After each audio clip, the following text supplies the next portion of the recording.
అదేవిధంగా వేదికను అలంకరించినటువంటి గౌరవ మంత్రివర్యులు అచ్చెన్నాయుడు గారికి, ఏదైతే గౌరవ ముఖ్యమంత్రి నారా చంద్రబాబు నాయుడు గారు ఏదైతే ఇక గోదావరి వరదలకు సంబంధించినటువంటి ఎవరైతే నష్టపోయారో, ఎవరైతే ఇబ్బందుల్లో ఉన్నారో, ఎవరైతే కష్టాల్లో ఉన్నారో వాళ్ళందరి దగ్గరికి కూడా వెళ్ళి ఏదైతే నిన్న చంద్రబాబు నాయుడు గారు అసెంబ్లీలో ప్రకటించినటువంటి సాయం మరి వాళ్ళకి అందించడంతో పాటుగా ఇంకా భవిష్యత్తులో వాళ్ళకి ఇంకా మనం ఏమి సాయం చేయాలనేది క్షేత్రస్థాయిలో పర్యటన చేయమని ఏదైతే వ్యవసాయ శాఖ మంత్రిగా అచ్చెన్నాయుడు గారిని, అదేవిధంగా డిజాస్టర్ మేనేజ్మెంట్ మరి దానిగా అనిత గారిని, అదేవిధంగా ఇక్కడ జిల్లా మంత్రివర్యులుగా మరి పార్థసారథి గారిని, అదేవిధంగా మేము మరి అందరినీ కూడా వెళ్ళి మరి అక్కడ ఉన్నటువంటి క్షేత్రస్థాయిలో ఇబ్బందుల్ని వాళ్ళకి ఇంకా భవిష్యత్తులో ఇంకా ఏం సాయం చేయాలి, వాళ్ళు ఉన్నటువంటి ఇబ్బందులు ఏంటి తెలుసుకుని మరి ఆయన ఇచ్చినటువంటి ఆదేశాల ప్రకారం ఈ రోజు మేము మీ దగ్గరికి రావడం జరిగిందని చెప్పి ముందుగా మీ అందరికీ కూడా తెలియజేసుకుంటూ, బాధితులు ఇక్కడ ఉన్నటువంటి సమస్యలు, ఇబ్బందులు మీరు ఒకసారి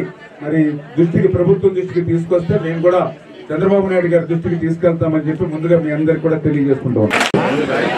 మరి మన ముఖ్యమంత్రి చంద్రబాబు నాయుడు గారు మొట్టమొదటి రోజు నుంచి కూడా ఏం జరుగుతుంది క్షేత్ర స్థాయిలో, ప్రజలకు అన్ని సౌకర్యాలు ఏర్పడుతున్నాయా లేదా అని చెప్పేసి ఆయన పర్యవేక్షిస్తూ మరి ఈరోజు మమ్మల్ని అందరూ పంపించిన విషయం మీ అందరికీ తెలియజేస్తాను. మరి ఇది ప్రకృతి వైపరీత్యం మూలంగా వస్తే పెదవాగు బ్రీచ్ ఏదైతే ఉందో అది పూర్తిగా గత ప్రభుత్వం యొక్క నిర్లక్ష్యం మూలంగా కొన్ని వందల ఇళ్ళు, కొన్ని వేల మంది ఇబ్బంది పడ్డారని చెప్పేసి మనం చేస్తామని, ఆ ప్రాజెక్టుకి మెయింటెనెన్స్ చేస్తానికి ప్రభుత్వం చెల్లించాల్సిన శ్రమ ఏదైతే ఉందో గత ప్రభుత్వం చెల్లించకపోవడం మూలంగా అక్కడ బ్రీచ్ ఏర్పడతాం. దాని మూలంగా ఎంత నష్టపోయారో కూడా మనం చూసాం. మరి ఈ కార్యక్రమంలో అధికారులందరూ కూడా బాగా పనిచేస్తూ ఉన్నారు.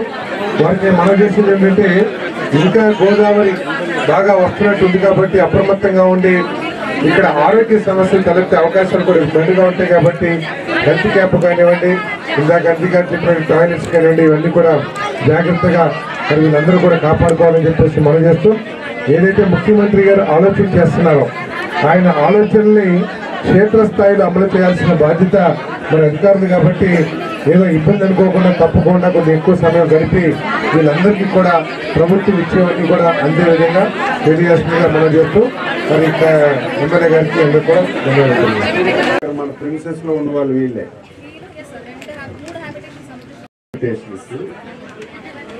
421 ఫ్యామిలీస్ 1245 మంది ఇక్కడికి 3 గ్రామ పంచాయతీస్ అనుకుంటాను బాగు చేయడం, మీకు ప్యాకేజీలు ఇవ్వడం, ఇదంతా ఒక షిఫ్ట్. ఇప్పుడు మేము వచ్చింది ఏంటంటే వరదలు బాగా వచ్చాయి, మీ గ్రామాలన్నీ ముంపుడైపోయాయి, మీరు ఉంటున్నటువంటి ఊర్లో ఉండడానికి మీకు అవకాశాలు లేవు, ఎప్పుడు ఏం జరుగుతుందో భయంకరమైన పరిస్థితులు ఉన్నాయి కాబట్టి మీ అందరికీ ఇక్కడికి తెచ్చి మళ్ళీ వరదలు తగ్గినంత వరకు ఇక్కడే పెట్టి అన్ని సదుపాయాలు ఇవ్వడానికి ఈ కార్యక్రమం. ఇప్పుడు మీకు 6 రోజులు అయింది, అన్ని అందుతున్నాయా? ఇంకా ప్రభుత్వం నుంచి ఏమైనా ఇబ్బందులు ఉన్నాయా? మా ఆఫీసర్ నుంచి కానీ ఇంకా ఏమైనా చెప్పమన్నారు అలాగా? పూర్తిగా మాకు మీకు ఏదైనా సమస్యలు ఉంటే మా దృష్టిలో పెట్టి ఇక్కడికి పరిష్కరిస్తాం.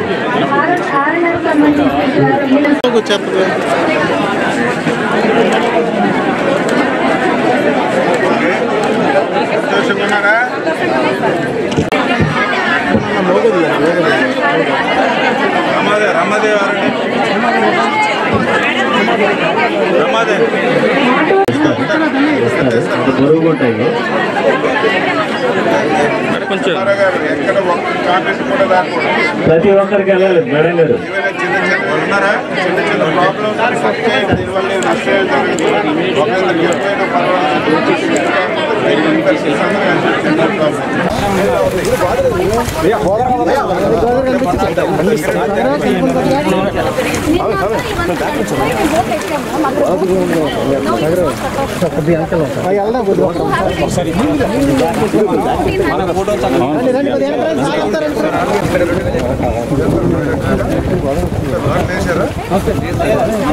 వచ్చేదాకా ఇక్కడ పంట వేయమండి.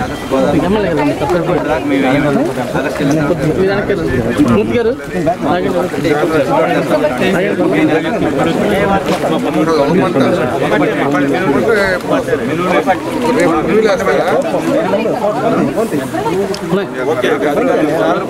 సార్